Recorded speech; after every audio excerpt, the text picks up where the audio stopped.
Hello everyone, my name is Malezieux. I'm a first year Ph.D. student at INRIA under the supervision of Thomas Moreau and Mathieu Kowalski, and I will present our work about our comparison between analysis and synthesis in deep prior learning for inverse problems resolution. So first, let me introduce the problem to solve. Here we're interested in solving what is called an inverse problem. So basically, when you have a signal that you want to measure, you use a sensor, and the sensor provides some noisy transformations of the original signal.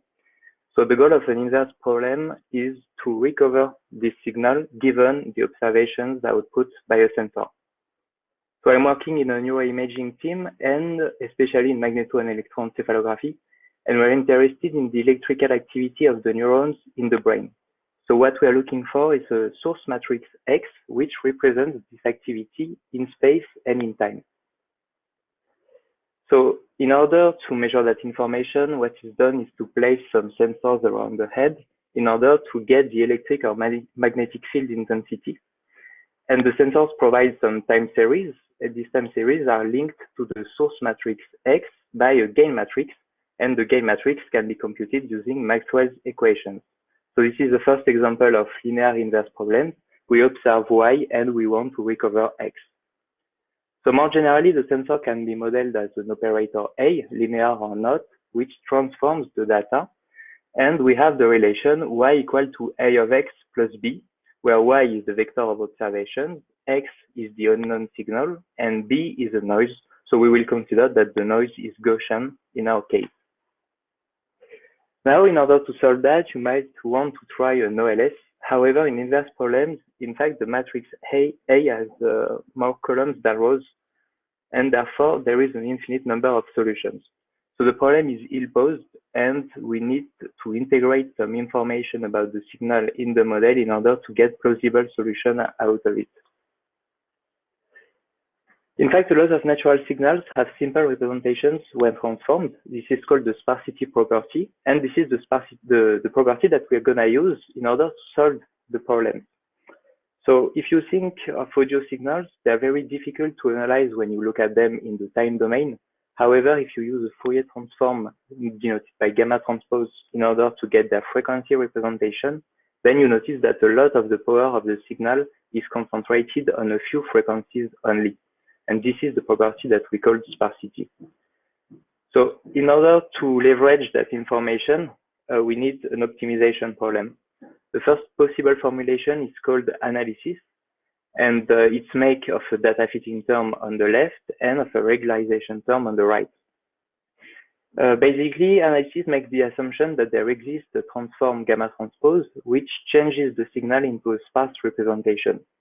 This is why we use the L1 norm and gamma transpose X, because it's a sparsity-inducing regularization. Now, if it's feasible, you can do the change of variable Z equal to gamma transpose X in order to get the synthesis formulation, which involves dictionaries. So a synthesis makes the assumption that the signal is a linear combination of a few atoms only, and that these atoms are the columns of a dictionary matrix denoted by big lambda. So these two formulations are equivalent when you can do the change of variables, so when lambda and gamma transpose are invertible, but otherwise they're not necessarily equivalent. These optimization problems can be used with handcrafted priors. I already mentioned frequencies for audio signal, but you also have wavelet transforms in image processing and sparsity in space for MEG or EEG data, because we make the assumption that the neurons are not active together at the same time. You can also learn a prior from some ground truths, for example, with dictionary learning or even deep learning more recently. But in our framework, we do not have access to the ground truths, and therefore we do not have enough information about the signal in order to evaluate the quality of the prior. So the solution we propose is still to learn a prior dictionary, but this time using only the observations and using the two optimization problems I mentioned before. So this is what we are going to do now. So the first step is to reformulate the two problems as dictionary or prior learning problems. For analysis, the principle is simple. It's actually the same problem as before, except that this time we minimize over the signal X and the prior gamma, with gamma in a set of constraints CA. For synthesis, it's the same principle. It's actually called the dictionary learning problem, and this time we consider that lambda is in a set of constraints CS, which can be different from CA. These two problems can be reformulated as bi-level optimization problems, so it makes it possible to minimize only over the prior, because this time the signal X and the sparse code Z are seen as functions of the prior using an argmin.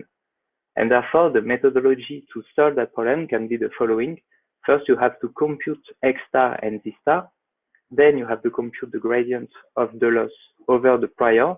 And once you have the gradient, you can optimize, for example, using a projected gradient descent. So for the first step, how to compute X star and Z star, actually for synthesis, the problem is well known and well studied. It's called the lasso. And one example of algorithm that you can use to solve it is called E star. And of course, you can use its accelerated version, phi star. For analysis, we're going to use primal dual algorithms, and I take the example of Condavu in this case. So E star is a proximal gradient descent. At line 5, you do a gradient descent step with step size equal to the inverse of the Lipschitz constant of the gradient of the differentiable part. And at line 6, you apply the proximal operator of the L1 norm, which is the soft thresholding. For Condavu now, at line 5, it's a primal descent, and at line 6, it's a dual ascent, and this time the step sizes have to respect some constraints in order to make the algorithm converge. Okay, so now the big question is how to compute the gradient of the loss. If I take the example of synthesis, I can derive the closed form expression for the gradient. Actually, it's a subgradient in that case, and it's composed of two terms. So the first term is known, and the second term is a problem because of the Jacobian.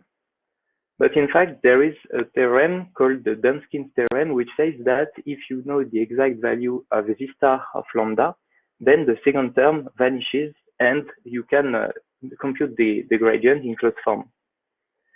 The issue here is that Z star is not known because you only know an approximation obtained after hundreds or thousands of iterations of an optimization algorithm.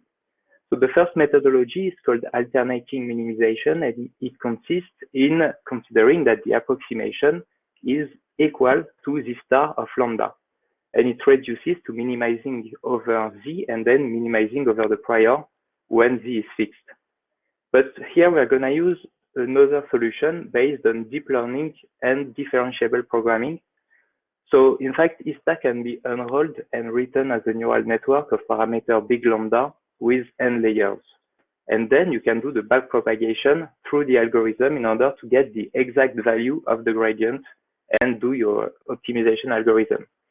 So in other words, what we do is to build a neural network from the algorithm, meaning that one layer of the network is equivalent to one iteration of the algorithm.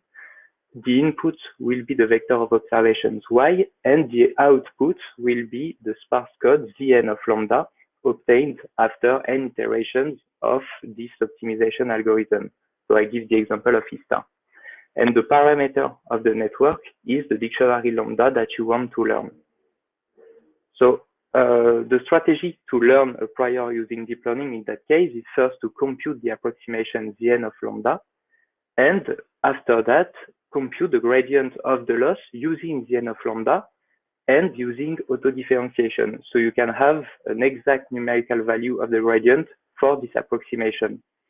And once you have the gradient, you can optimize. Okay, so now let's talk a little bit about the constraints CA and CS. Actually, as I said earlier, we're in an unsupervised learning setting, and therefore we need some constraints on the prior in order to get good solutions. So the first one is called the unit norm constraint. In fact, in dictionary learning, there is what we call a scale invariant, meaning that if you multiply the dictionary by a constant, you can divide the sparse code by the same constant in order to get the same signal. So we need to normalize the atoms, and this is the goal of this constraint. Now, Yagoubi and co-authors noticed that the first constraint, the unit norm, is not enough in order to learn a good prior for analysis. And therefore, they introduced the unit norm tight frame constraint, which is a subset of the Stifel manifold, and the optimization is done using a Cayley transform. And finally, we also use convolutions, meaning that the dictionary and the prior are made of several convolutional filters, and the optimization is done automatically using a deep learning library of your choice, and I give PyTorch as an example. Now about the hyperparameters, the first one is the number of layers in the network, which corresponds to the number of iterations of the optimization algorithm that you want to enroll. So basically, if you use a lot of layers, you will have a very precise result, but the backpropagation will take a lot of time and a lot of memory. So there is a trade-off between computational cost and precision. And in fact, there is no need to use a lot of layers in order to get a good or very good prior. So I give 20 as a good default choice. Then you have the regularization parameter, lambda, which depends on sparsity. And finally, you have the dimension of the dictionary or prior, meaning the number of atoms that has to be set by the user. Okay, so now I will show you some results on the example of inpainting. So we chose inpainting because the results can be easily visualized. We took a low resolution image of 128 by 128 pixels, and we removed 50% of the pixels. So the goal here is to recover the original image given the degraded version. For UN and UNTF, the image need to be decomposed in patches, but for convolutions, the algorithm can be applied directly on the image, and it makes the algorithm faster. So here you can see the results. Synthesis performs better than analysis, but you can see that the constraints play a key role in the performance of analysis. So in fact, I didn't display the results for the UN constraint because it just doesn't work, but you see that convolutions improve the performance of analysis. So now in order to try to understand the difference of performance, one idea can be to display the loss landscape around the local minimum in the two cases. So on the left, you have the loss landscape for synthesis, and on the right, you have the loss landscape for analysis. What we can see is that the loss seems to be smoother in the case of synthesis, and therefore synthesis as an optimization problem seems to be better conditioned than analysis.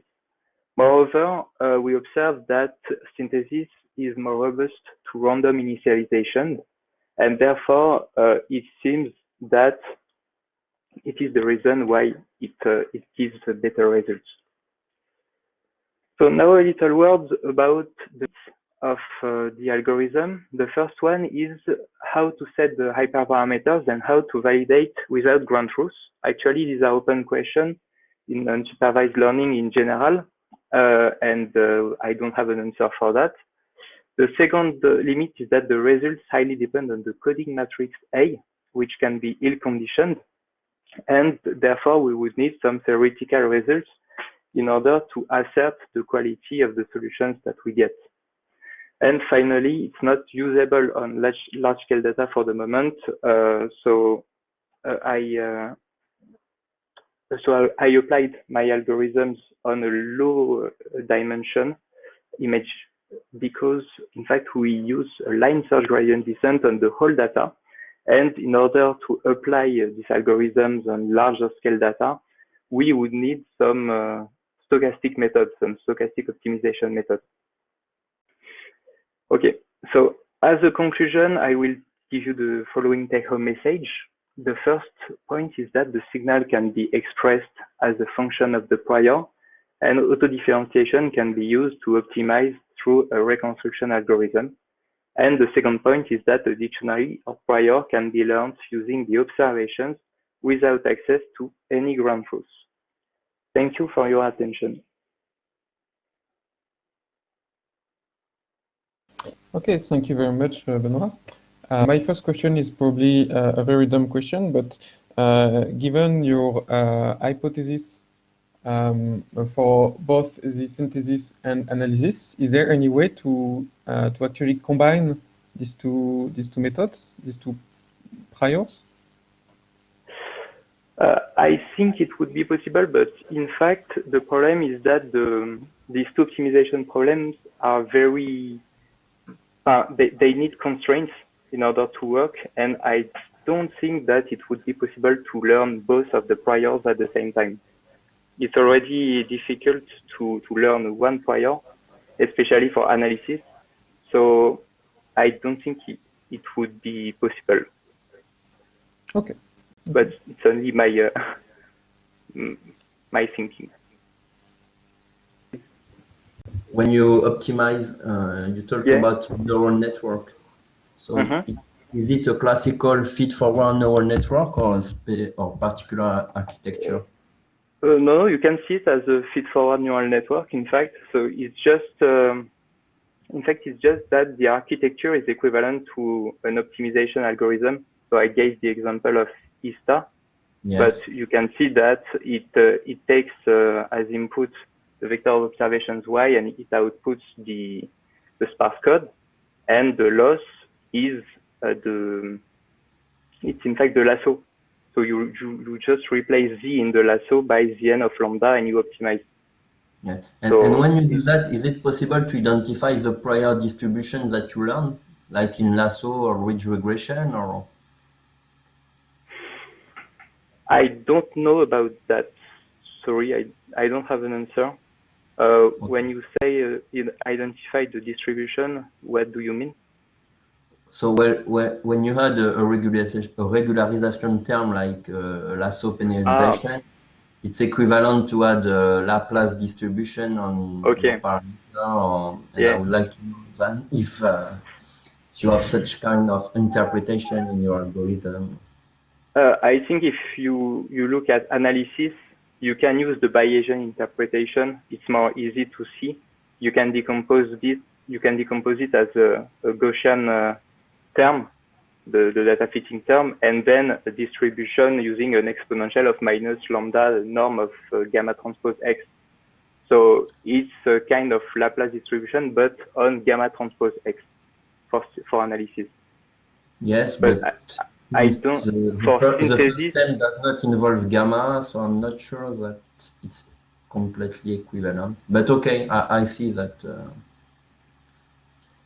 I think that we can do that, but okay. Thank you. You're welcome.